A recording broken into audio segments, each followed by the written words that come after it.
lite några träffar så skulle det måske nok som du har haft. Det hjalp ham alligevel ikke, hvor han blev skudt efter krigen som forræder. Men han kunne godt sige til hende, eller til det går der faktisk. Det ved jeg godt, for jeg sad der.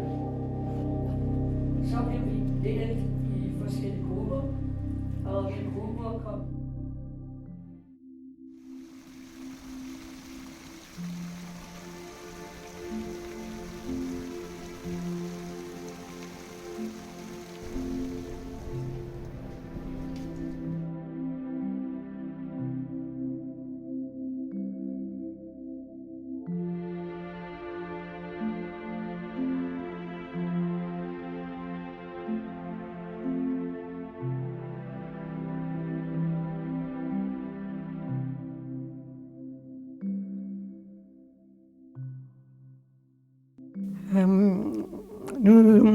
Quand nous avons quitté Paris, et par hasard, nous sommes arrivés à Clermont-Ferrand, c'était très difficile de trouver un endroit où habiter. Il y avait beaucoup de réfugiés. Et mon père a rencontré dans le train, je crois, quelqu'un qui a parlé de Durtol, un petit village en dehors de Clermont-Ferrand. Maintenant, peut-être, il est à l'intérieur de l'agglomération, mais à ce moment-là, c'était vraiment la campagne. Et dans ce petit village, il y avait une pension de famille, Bon Accueil, qui pratiquement était un endroit où habitaient uniquement des réfugiés. Par hasard, il y avait une autre famille d'origine juive, il y avait des prisonniers évadés, et qui avait encore, je crois, enfin, c'était un endroit où on pensait que les Allemands auraient beaucoup de plaisir de venir et de nous voir. Mais ils ne sont jamais venus, et c'est après la guerre que nous avons appris comment c'était arrivé. Le propriétaire de la maison du pensionnat, de l'hôtel, habitait là et nous disait toujours « Ne venez pas dans ma chambre, c'est un vrai fouillis ». Et en réalité, il était membre de la résistance et quelquefois il apprenait que les Allemands allaient venir dans le village et nous partions tous dans les fermes aux alentours. J'aimais beaucoup habiter là. Au lieu d'habiter au centre de Paris, c'était la campagne. Il y avait la possibilité de faire de belles promenades. Et je descendais tous les jours en autobus à Clermont-Ferrand pour aller à l'université.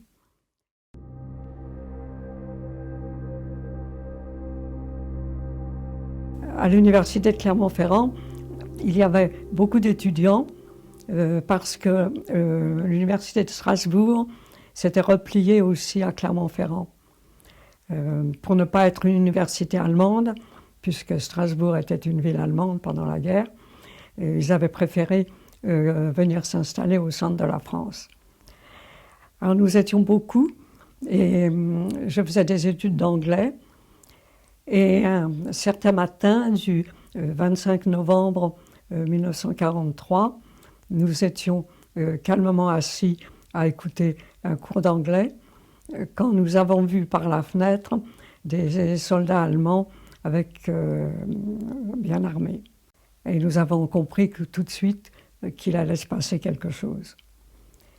Et en effet, quelques minutes après, les soldats sont rentrés brusquement dans la salle en criant « Raus, schnell !» et un professeur de l'université de Strasbourg a été tué parce qu'il ne sortait pas assez vite. Et nous sommes allés dans la cour et les jardins autour de l'université et nous avons attendu. Il faisait très froid parce que novembre, au centre de la France, c'est vraiment un climat continental où il faisait froid. Nous n'avons rien eu ni à manger ni à boire. Et évidemment, nous étions nerveux. Et puis plus tard, dans la matinée, nous avons dû passer devant 2 personnes. L'une était un jeune homme, un étudiant, Mathieu, dont le père était officier français. Il avait été dans la résistance, le fils, et arrêté par les Allemands. Il avait dû choisir, ou bien il travaillait pour les Allemands, ou bien il devait être fusillé. Évidemment, c'était un choix difficile, mais il a malheureusement pour nous choisi de travailler pour les Allemands. Ça ne l'a pas sauvé parce qu'après la guerre, il a été fusillé tout de même comme traître. Mais il disait, par exemple, à ceux qui montraient leur carte d'identité, « Ta carte est fausse, je sais bien, je l'ai fait moi-même », quand il était dans la résistance. Et l'autre, c'était une jeune femme de la Gestapo, que nous appelions la panthère, parce qu'elle avait un manteau de fourrure qui ressemblait à une panthère. Et ils nous divisaient peu à peu en différents groupes, et mon groupe est sorti de l'université pour monter dans des camions allemands. Et ils nous ont conduits, non pas à la prison, parce que les prisons étaient déjà pleines, mais dans une caserne aux environs.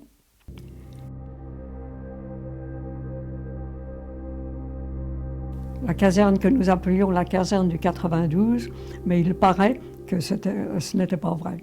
C'était en tout cas une caserne. Et là, nous avons continué à attendre dehors dans le froid, sans boire et sans manger. Et il arrivait toujours de plus en plus d'étudiants.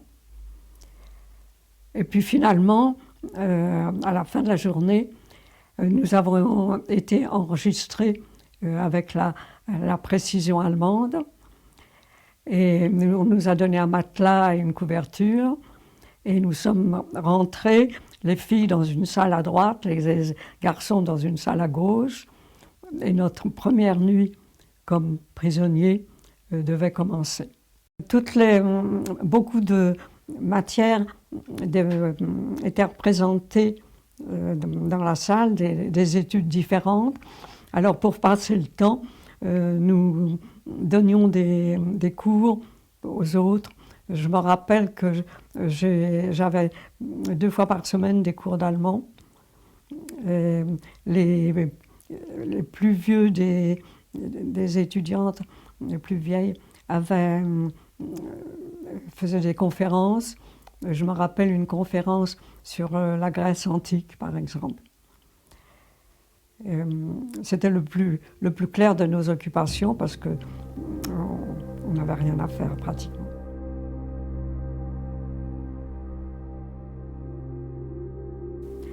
Mais tout de suite, un soldat allemand s'est présenté à nous et il avait l'uniforme allemand, mais il était alsacien et les Alsaciens étaient enrôlés d'office dans l'armée allemande puisque l'Alsace était considérée comme l'Allemagne. Et il y avait un petit café en face de l'université, en face de la caserne. J'ai appris que le petit café existait toujours. Je ne pense pas que c'est les mêmes personnes dans le café. Enfin, il y avait ce petit café où nos parents pouvaient venir et ils pouvaient nous apporter des paquets parce que c'était très difficile de trouver de la nourriture en France à cette époque. Alors, amis, famille envoyaient tout ce qu'ils pouvaient trouver pour nous. Ils pouvaient aussi nous écrire et nous répondions par la même façon.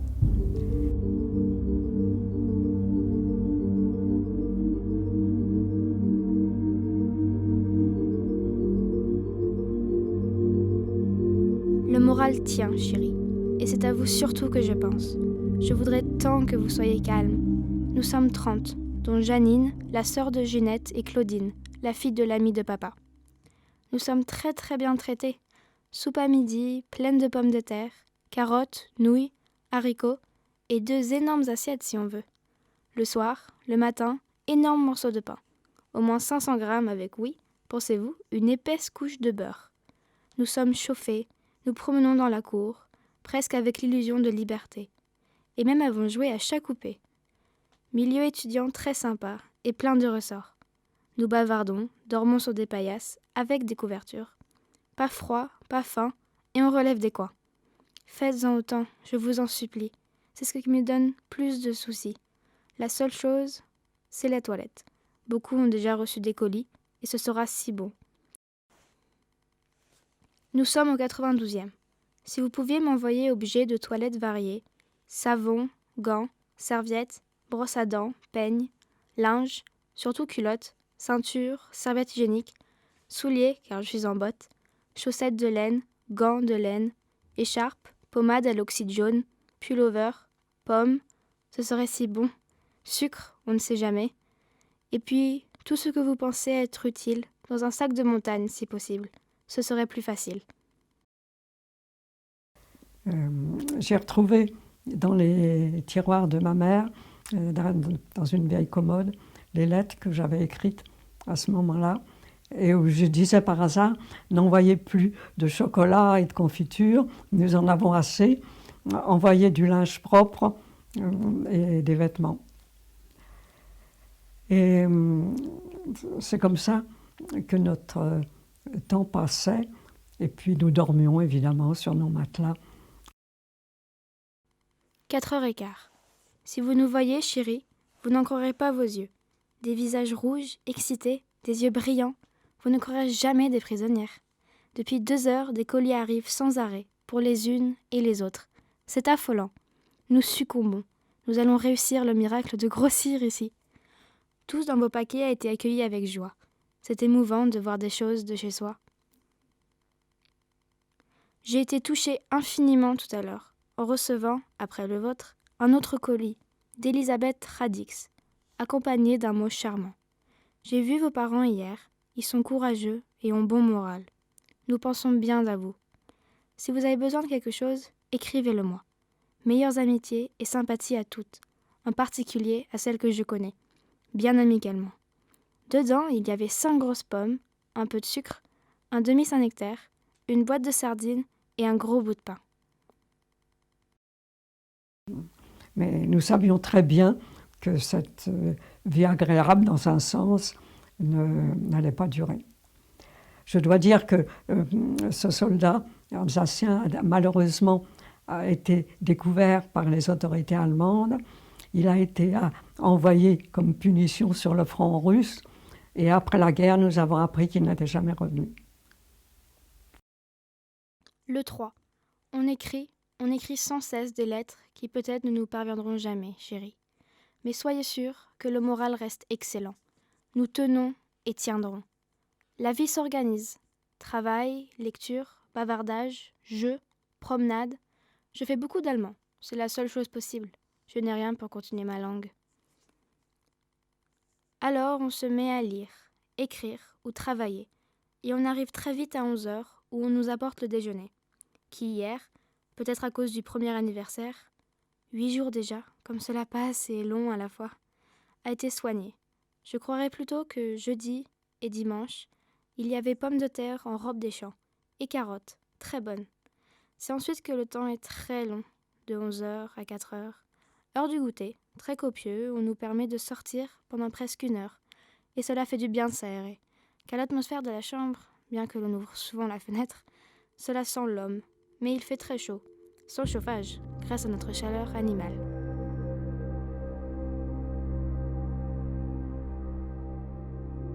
Mais un beau soir, nous avons été réunis avec des garçons de l'autre côté du couloir et nous avons été envoyés par un train, le train de nuit normal de Clermont-Ferrand à Paris.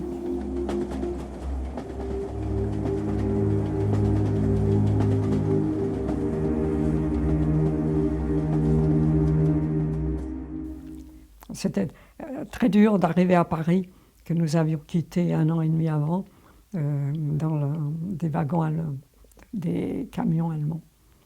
Et ces camions nous ont conduits à Drancy, qui est le camp de regroupement avant l'envoi vers l'Est.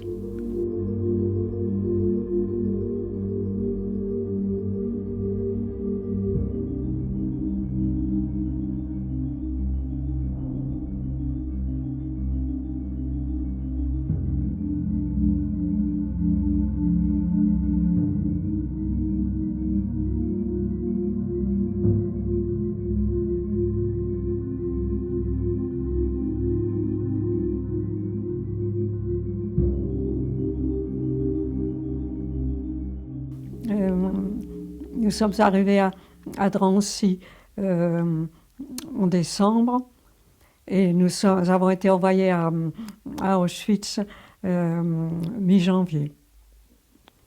Mais contrairement à ce que beaucoup ont dit et vécu à Drancy, ce n'était pas dur pour nous.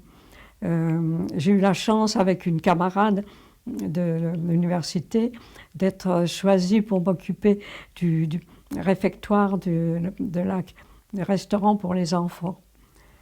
Et ces enfants qu'on allait à Auschwitz envoyer immédiatement au crématoire avaient un meilleur traitement aussi longtemps qu'ils étaient en France.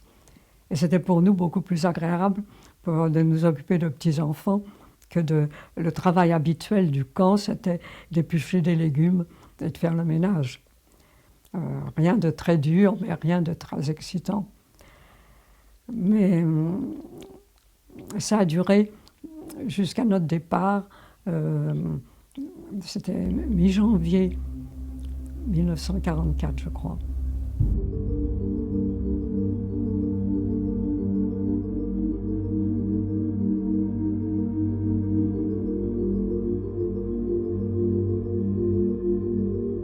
Je suis sûre, mes deux chéris, que si vous voyez ma tête, vous serez rassurés. Imaginez une bouille toute ronde et rose. Un vrai kbabeka d'homme, quoi. Pour vous donner une idée, j'ai grossi de 2 kilos depuis que je suis ici. C'est que je suis très très raisonnable, vous savez. Et je mange tout ce que je peux, pendant que je le peux. Car, qui sait la suite? La fin n'est certes plus loin. Et bientôt, vous verrez, nous nous retrouverons chez nous. Quel heureux jour alors! Pour le moment, le côté matériel va très bien. La couverture a comblé mes vœux. Si vous avez pu voir mon égarement, ma joie folle en recevant un signe de vie, jamais je ne pourrai assez remercier notre couton de son dévouement. Il y avait aussi dans le paquet une mantille rose et rouge. Je ne sais si elle vient de vous, d'eux, mais c'est rudement chaud. J'avais reçu aussi, avant, un colis alimentaire, de je ne sais qui, de Paris, avec un peu de tout ce qu'on peut rêver. Pain, beurre, gâteau, chocolat, pommes de terre cuites, nouilles extra, gâteau et même un savon dentifrice. Ici, il fait bien chaud dans les bâtiments. Le chauffage marche jour et nuit et grâce à un hiver clément, on n'a pas froid dehors. D'ailleurs, je suis équipée. Je viens d'avoir une bonne paire de chaussures neuves, en cuir à semelles de bois épatant, et fut-il va. Une grande glace, car ne vous figurez pas qu'on est sale et négligé ici. On pourrait nous libérer d'un instant à l'autre, et personne dehors ne vous montrerait du doigt. Je parle du côté matériel, mais le moral, lui, inutile d'y penser. Vous devinez comment il est haut, très haut. Nous faisons un groupe très sympa, à 7, avec la mère de Monique. Quant à nos amis, ici, ils m'entourent d'une façon exquise, de toutes les façons possibles, et certaines soirées passées ensemble nous replongent dans l'atmosphère normale et familiale. J'espère avoir ainsi satisfait votre curiosité, et vous voyez que je suis à tout point de vue en excellent état, et prête à tout en attendant la fin. Je suis sûre que vous avez aussi beaucoup de cran pour votre petite Nanny qui vous aime tant. Très tendrement, je me blottis contre vous et vous embrasse fort, fort comme je vous aime. Votre Nanny.